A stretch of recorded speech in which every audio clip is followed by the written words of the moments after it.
মই এবাৰ উল্লেখ কৰিলো যে মই যেতিয়া মাষ্টাৰ ডিগ্ৰী কৰো তেতিয়াই মই এৰী পলু পুহিছিলো। তেতিয়াৰ পৰা মোৰ পলুৰ প্ৰতি এটা বিশেষ আকৰ্ষণ আছিলে। তাৰপিছত মই PhD কৰোতে মই মুগা লৰা-চৰা কৰিলো। মুগাৰ কাৰণে অসমৰ বিভিন্ন ঠাই ঘূৰিলো, দেখিলো। তাৰপিছত মুগাৰ শিপিনীবিলাক আৰ্টিচান বিলাক তেওঁলোকে কেনেকে মুগা লৈ পেলাই ব্যস্ত থাকে বা কেনেকে গৌৰৱ কৰে। তাৰপিছতে দেখিলো মুগাৰ কাপোৰখন যলৈকে যায় তাত মানুহে বিভিন্ন ধৰণৰে চাই আৰু বিভিন্ন ধৰণে তেওঁলোকে প্ৰশংসা কৰে মুগাৰ কাপোৰখনক। আৰু সেইলৈ মই বহুত সুখী যে মই মুগাৰ ওপৰতে কাম কৰিবলৈ সুবিধা পালো। আৰু যেতিয়া মই ISST জইন কৰো তেতিয়া ISST একেবাৰে চালুকীয়া অৱস্থাত আছিল।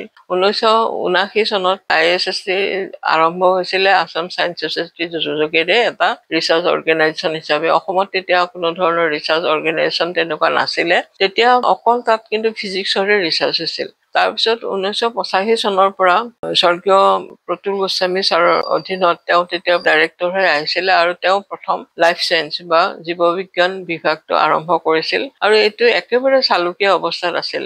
আমি 1991 চনত যেতিয়া মই জইন কৰো তেতিয়াও এই অনুষ্ঠান আমাৰ ৰাজ্য চৰকাৰৰ অধীনতে আছিল আৰু তাত যিটো প্ৰকল্প চলিছিল আমাৰ ৰাজ্য চৰকাৰৰ অনুদানতে চলি আছিলে। তাৰপিছতে এইটো ব্ৰেক থ্ৰু হৈ 1993 চনত যেতিয়া আমি ভাৰত চৰকাৰৰ পৰা ডাঙৰ প্ৰকল্প এটা পাবলৈ সক্ষম হয়। আৰু সেই তেতিয়াৰ পৰা 93 চনৰ পৰা এই অনুষ্ঠানটো ভাৰত চৰকাৰৰ চায়েন্স এণ্ড টেকনলজিৰ অধীনত তেওঁলোকৰ বিভিন্ন মানুহ আহে আৰু বিভিন্ন ধৰণে তেওঁলোকে চাই চিতি অনুষ্ঠানটো কেনেকে উন্নত কৰিব পাৰি, উন্নত শাৰীলৈ নিব পাৰি তেওঁলোকে দিহা পৰামৰ্শ আগবঢ়ায় আৰু তেওঁলোকে প্ৰতিশ্ৰুতি দিয়ে যে এই অনুষ্ঠানটো এটা সময়ত ভাৰত চৰকাৰৰ অধীনৰ চায়েন্স এণ্ড টেকনলজিৰ অধীনলৈ আনিব বুলি তেওঁলোকে স্থিৰ কৰে। কিন্তু সেইটোত যাবলৈ আমাৰ যথেষ্ট কষ্ট কৰিবলগীয়া আছিল। আমি যিখিনি সীমিত কৰ্মকৰ্তা আৰু ফেকাল্টি বা চিনিয়ৰ মানুহখিনি আছিলো আমি সকলোৱে যৌথভাৱে যত্ন কৰিছিলো যাতে আমাৰ মানদণ্ড উন্নত হয়, আমাৰ গৱেষণা একেবাৰে সীমিত অৱস্থাত। কাৰণ তেতিয়া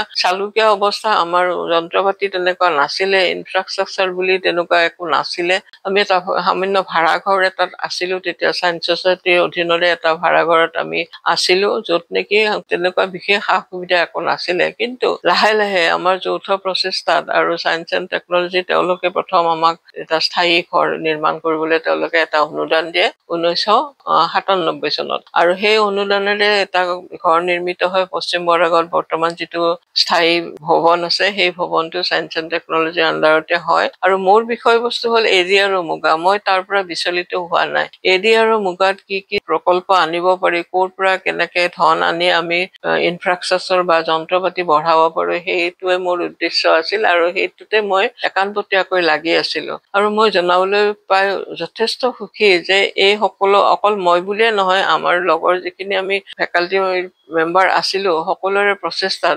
2009 চনত এই অনুষ্ঠানটো ভাৰত চৰকাৰৰ অধীনৰ চায়েন্স এণ্ড টেকনলজি বা বিজ্ঞান প্ৰযুক্তিবিদ্যাৰ অধীনত এটা স্বতন্ত্ৰ অনুষ্ঠান হিচাপে স্বীকৃতি পায়। তো 2009 চনত যেতিয়া স্বীকৃতিপ্ৰাপ্ত হ'ল তাৰ পিছৰ পৰা আমাৰ ধনৰ কোনো ধৰণৰ অসুবিধা হোৱা নাই আৰু তেওঁলোকে যথেষ্ট পৰিমাণে সহায় কৰিছে আৰু সকলো ধৰণৰ সা সুবিধা দি আজিৰ দিনত বা মই যেতিয়া 2000 চনত অৱসৰ লওঁ তেতিয়ালৈকে যন্ত্ৰ পাতি সহায়েৰে এটা পূৰ্ণ পৰ্যায়ৰ ৰিচাৰ্চ বা গৱেষণা প্ৰতিষ্ঠানলৈ এইটো উন্নীত হৈছে। মুগা আৰু এৰীৰ বিষয়বস্তু হিচাপে লৈ মই ভাৰত চৰকাৰৰ বিশেষকৈ বিজ্ঞান আৰু প্ৰযুক্তিবিদ্যাৰ পৰা মই বহুকেইখন প্ৰজেক্ট পালো। আৰু মুগাটো অকল আমাৰ প্ৰাকৃতিগত হিচাপে বয়ন শিল্পত ব্যৱহাৰ হৈছিল। এইখিনিতো চবেই জানে বা ব্যৱহাৰ কৰি আছে, কিন্তু আমি এটা নতুন দিশ উন্মোচিত কৰিলো যে মুগা ফাইবাৰৰ পৰা বিভিন্ন ধৰণৰ অন্য যাৱতীয় বস্তু যেনেকে ঔষধ, তাৰপিছতে কসমেটিকত ব্যৱহাৰ কৰিব পৰা বস্তু যেনেকে বায়'মেটেৰিয়েল বুলি কয়,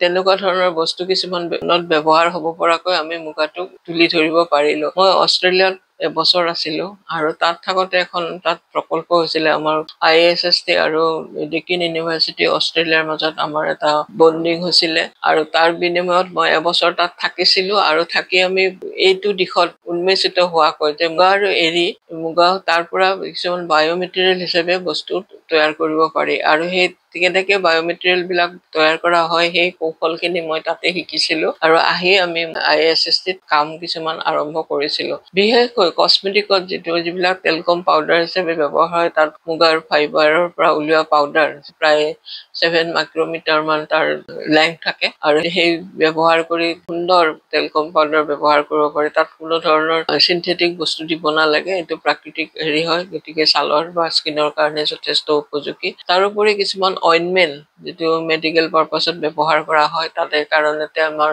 মুগাৰ পাউডাৰ ইউজ কৰিব পাৰি তাৰ পিছত দৰবৰ যেনেকৈ প্ৰটিন পাউডাৰ লাগে কিছুমান এটা কথা যে মুগাৰ যেটো ফাইবাৰ 100% প্ৰটিন থাকে তাত আৰু বেলেগ বস্তু নাথাকে গতিকে সেইটো সেই ফাইবাৰৰ পৰা যেতিয়া গুৰি কৰি পাউডাৰ কৰা হয় সেইটো প্ৰটিন পাউডাৰ হয় যেনেকৈ প্ৰটিন পাউডাৰ ব্যৱহাৰ হয় ঠিক তেনেকৈ মুগাৰ ফাইবাৰৰ পৰা প্ৰটিন পাউডাৰ হিচাপে আমি বিভিন্ন কামত ব্যৱহাৰ কৰিব পাৰো এনেকুৱা ধৰণৰ মালবেৰী সিল্কৰ বা ৰেশমৰ পৰা পাউডাৰ বনাই অন্য কান্ট্ৰি জাপান থাইল্যান্ড এইবিলাকত প্ৰচুৰ মানে কসমেটিক্সত ব্যৱহাৰ হয় কিন্তু ভাৰতত এতিয়ালৈকে খুব কমহে হৈছে কাৰণ যেতিয়া ৰেশমৰ পৰা পাউডাৰ বনাই কসমেটিক বনোৱা হয় তাৰ দামটো অলপ বাঢ়ি যায় আৰু আমাৰ ভাৰতবৰ্ষত আমি যেহেতু জানো যে ডেভেলপিং কান্ট্ৰি ইয়াতে যিমান পাৰে কম দামত বনাবলৈ বিচাৰে আৰু সেইটো কাৰণে আমাৰ ইয়াতে ইমান প্ৰচাৰ নহয় কিন্তু আমি যেতিয়া কৰিলো যে মুগা আৰু এৰি এটো নন মালবেৰী সিল্ক হিচাপে ব্যৱহাৰ হয় কাৰণ মালবেৰীটো মালবেৰী গছৰ পাত খাই কাৰণে মালবেৰী সিল্ক বুলি কয়